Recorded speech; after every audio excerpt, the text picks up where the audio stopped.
Hello, welcome to Lalita's Lovely Kitchen. Today we are going to see something very interesting, very useful, especially the tiffin box recipe. நம்ம வந்து previous videoல நம்ம already பார்த்தோம் Vangibath பொடி எப்படி பண்றது அப்படினு சொல்லி. Actually I told you make and keep it, that will be very useful for so many type of variety of rice அப்படினு சொல்லியிருந்தேன். So இன்னைக்கு வந்து as I promised, today I am going to make and show you this Vangibath எப்படி பண்ணணும் அப்படிங்கிறதா. வாங்கின கத்திரிக்காய் already I have told you, இதை வந்து நீள நீளமாக கட் பண்ணி வச்சுட்டுருக்கேன். ஸோ அது கூட இப்போ நம்ம சேர்க்க போகிறது க்ரீன் பீஸ், பச்சை பட்டாணி எடுத்துட்டுருக்கேன். அதுக்கப்புறமா அதுக்கு விட வேண்டிய கொஞ்சோண்டு புளி, அப்புறம் these are the things we are going to add. நம்ம வந்து இதை எப்படி பண்ண போகிறோம் அப்படிங்கிறது பார்க்கலாம் one by one. As I am putting you will know. பாருங்க, இப்போ கடுகு போட்டுக்கலாம். ஃபஸ்ட்டு கடுகு வெடிக்கும்போது மஞ்சப்பொடி சேர்த்துக்கலாம்.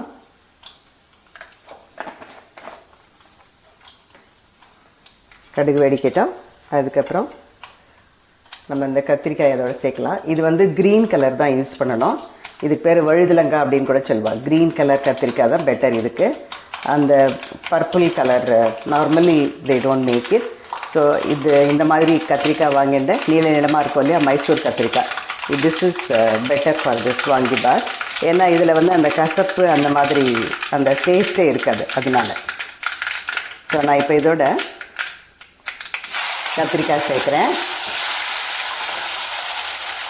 கத்திரிக்காய் சேர்த்துட்டு இதை ஒரே ஒரு கிண்டிட்டு இது கூட பச்சை பட்டாணியும் சேர்க்கலாம்.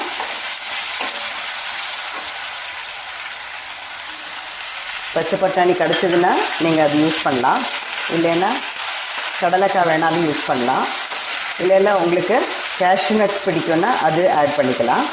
ஸோ நான் வந்து பீஸ் எதுக்கு நான் ப்ரிஃபர் பண்ணுவேன்னா கொஞ்சம் ப்ரோட்டீன் இருக்குது அப்படின்னு சொல்லிவிட்டு. ஸோ ப்ரோட்டீன்ஸ் எதுவுமே உடம்புலன்னு சொல்லிவிட்டு அதை நான் எடுத்துட்டுருக்கேன். நீங்கள் கடலைக்காய் கூட யூஸ் பண்ணலாம், அதுவும் ப்ரோட்டீன் இருக்குது. கேஷ்யூ நட்ஸ் வேணால் அதுவும் யூஸ் பண்ணலாம். இது வந்து it is your option. So இதை வந்து சீக்கிரமாக இது வதங்கிடும். ஸோ இதை வந்து என்ன பண்ண போகிறேன், இப்போது இதுக்கு தேவையான உப்பை மாத்திரம் ஆட் பண்ணிவிட்டு இப்போ இன்னும் ஒரு கிண்டிட்டு இதுக்கு தேவையான கருவேப்பிலையும் அதில் போட்டுட்டு மூடி வச்சிடலாம். ஏன்னா இதில் அந்த சத்தெல்லாம் இறங்கும், அதுக்காக தான். இப்போ கருவேப்பிலையும் போட்டிருக்கேன் இல்லையா, இதை மூடி ஒரு 2-3 மினிட்ஸ் வைக்கலாம். இது கொஞ்சம் வேகட்டும். ரொம்ப சிம் வேண்டாம், ரொம்ப ஹையும் வேண்டாம், ஒரு மீடியமாக வைக்கலாம். ஸோ 2-3 மினிட்ஸ் ஆகிடுச்சு. இது கொஞ்சம் வதங்கிடுது இல்லையா. இந்த சமயத்தில் புளி ஒரு பெரிய நெல்லிக்காய் சைஸ்க்கு எடுத்துகிட்டு இருந்தேன். ஸோ அதை வந்து கரைச்சி ரெடியாக வச்சுட்டுருக்கேன். இப்போ இதை போட்டு இதுக்கு தேவையான கொஞ்சம் வெல்லமும் சேர்க்கலாம். சேர்த்துட்டு இப்போ நான் திருப்பியும் ஒரு கலக்கி மூடி வைக்க போகிறேன். Another 2 minutes. இது வந்து கொஞ்சம் இதோட புளி அப்புறம் அந்த வெல்லத்தோட இந்த காயில் பிடிக்கணும். ஸோ இதை வந்து திருப்பியும் ஒரு 3 மினிட்ஸ் நான் வந்து மூடி வைக்கிறேன். 3 மினிட்ஸ் ஆகிட்டு பாருங்க, இது நல்லா சேர்ந்துன்னு வருது. ஸோ இந்த சமயத்தில் நம்ம திரித்து வச்சுருக்கிற வாங்கிபாத் பொடியை அதில் ஆட் பண்ணலாம்.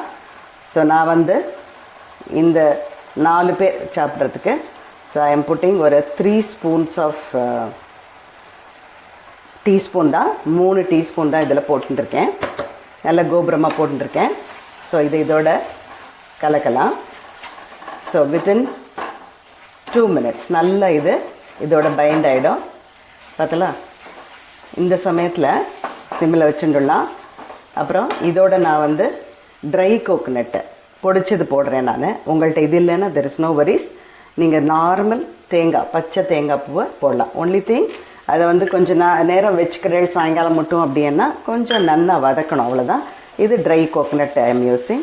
நீங்கள் எது வேணால் போட்டுக்கலாம், ட்ரை ஆர் வெட், எனி திங். ஃப்ரெஷ்ஷாக இருக்கிற கோகோனட் வேணாலும் யூஸ் பண்ணலாம். ஸோ இப்போ பார்த்தோம்னா இது ஒரு தொகையலோட இதில் வந்துடுது இல்லையா. ஸோ நம்ம வந்து இதுக்கு முதல்ல கொஞ்சம் கொத்தமல்லியே போடலாம். கொத்தமல்லி இதோட சேர்ந்து அந்த மணம் வரட்டும். அப்புறம் லாஸ்ட்லேயும் போட போகிறோம். ஸோ இது பாருங்கள், வித்தின் நோ டைம் இந்த சாதத்துக்கு கலக்க போகிறது ரெடி ஆகிடுது. ஏன்னா இந்த மாதிரி நம்ம பொடி பண்ணி வச்சுட்டோன்னா ரொம்ப easy. So this is over. இப்போ வந்து சாதம் எப்படி கலக்கலாம் அப்படிங்கிறத பார்க்கலாம். நான் ஆல்ரெடி சாதத்தை வடிச்சிட்டு கொஞ்சம் நல்லெண்ணெய், கொஞ்சம் 2 ஸ்பூன் நல்லெண்ணெயை விட்டு ஆற வச்சுருந்தேன். ஸோ இப்போ வந்து நான் இதுக்கு கலக்கிறதுக்கு கொஞ்சம் பெரிய இழுப்புச்சட்டியாக எடுத்துனேன். அப்போ ஈஸியாக இருக்குமே கலக்கிறதுக்கு அப்படின்னு சொல்லிவிட்டு, ஆக்சுவலாக நம்ம போட்டிருக்கிற புளி, உப்பு, அதுக்கப்புறமா அதுக்கு போட்டிருக்கிற பொடி உரப்பு, அதுக்கப்புறமா நம்ம போட்டிருக்கிற கொஞ்சம் ஸ்வீட்னஸ்ஸு, கொஞ்சோண்டு வெல்லம், ஸோ எல்லாமே இதுக்கு சரியாக இருக்கும். ஸோ அதனால் நம்ம பயப்படாமல் இதை கலக்க ஆரம்பிச்சிடலாம். ஆல்ரெடி இதில் எண்ணெய் போட்டிருக்கனால திருப்பியும் மேலாக எண்ணெய் போடணுன்னு அவசியம் இல்லை.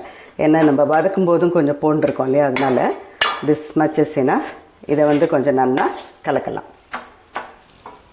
பாருங்க, இப்போ வாங்கிபாத் ரெடி ஆகிடுது. ஒன்ஸ் இட் இஸ் ரெடி, நான் இது மேலே ஒரு 2 ஸ்பூன், டீஸ்பூன் தான் நெய்யை போட்டுட்டு அது மேலே கொஞ்சமாக கொத்தமல்லி இப்படி போட்டு மூடி வச்சுடுவேன். நம்ம வந்து அப்புறமா எப்போ சர்வ் பண்ண போகிறோமோ அப்போ வந்து இதை ஒரு கலக்கிட்டு we can start using it. And இந்த மாதிரி ஒரு வாங்கிபாத் பொடியை பண்ணிட்டு நீங்கள் வந்து beans with peas, carrot with peas, முட்டைக்கோஸில், அதுக்கப்புறமா குடமிளகாயில் இந்த பீஸ் கலந்து, இல்லைன்னா அது கூட நீங்கள் கடலைக்காய் போட்டு இந்த மாதிரி வெரைட்டி ஆஃப் சாதம் நீங்கள் செய்யலாம். அதுவும் டிஃபன் பாக்ஸுக்கு கட்டுறதுக்கு இது வந்து very very useful. I know many of us are just scratching our head what to make next day அப்படின்னு. இந்த மாதிரி கறிகாய் இருந்தது, பொடி ரெடி இருந்ததுன்னா ஆராம்சே we can sleep, isn't it?